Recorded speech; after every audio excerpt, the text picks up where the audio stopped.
మెదక్ జిల్లా మాసైపేట మండలంలో ఎన్నికల హామీలు అమలు చేయడంలో కాంగ్రెస్ ప్రభుత్వం పూర్తిగా విఫలం చెందిందని మాసైపేట మండల బీజేపీ అధ్యక్షులు నాగేందర్ రెడ్డి విమర్శించారు. ఈ సందర్భంగా ఆయన మాట్లాడుతూ ప్రజా ప్రభుత్వం అని చెప్పి అధికారంలోకి వచ్చిన కాంగ్రెస్ పార్టీ రైతులను నిట్ట నిలువున ముంచేస్తుందన్నారు. వర్షాకాలానికి సంబంధించి సన్న రకం వడ్లకు 500 బోనస్ ఇస్తామని చెప్పి కొద్ది మందికి మాత్రమే ఇచ్చిందన్నారు.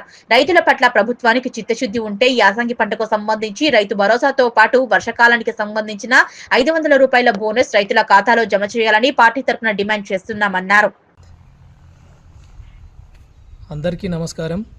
నేను మీ నాగేందర్ రెడ్డి, మాసైపేట మండల భారతీయ జనతా పార్టీ అధ్యక్షుడిని. ప్రజాప్రభుత్వం అని చెప్పుకొని అధికారంలోకి వచ్చిన ఈ కాంగ్రెస్ పార్టీ రైతులను నిట్టనిలోన ముంచుతుంది.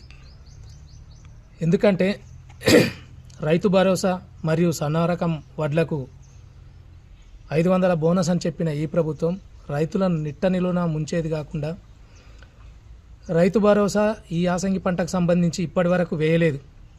కాగా వర్షాకాలానికి సంబంధించిన సన్న రకం వడ్లకు బోనస్ కూడా కొంతమంది రైతులకు వేసి ఇంకా చాలామంది రైతులకు ఎగ్గొట్టే విధంగా ఈ ప్రభుత్వం ఉంది.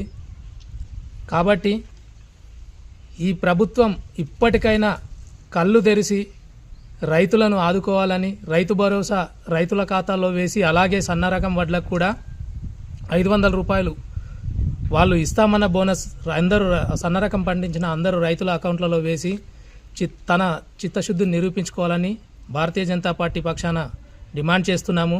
అలాగే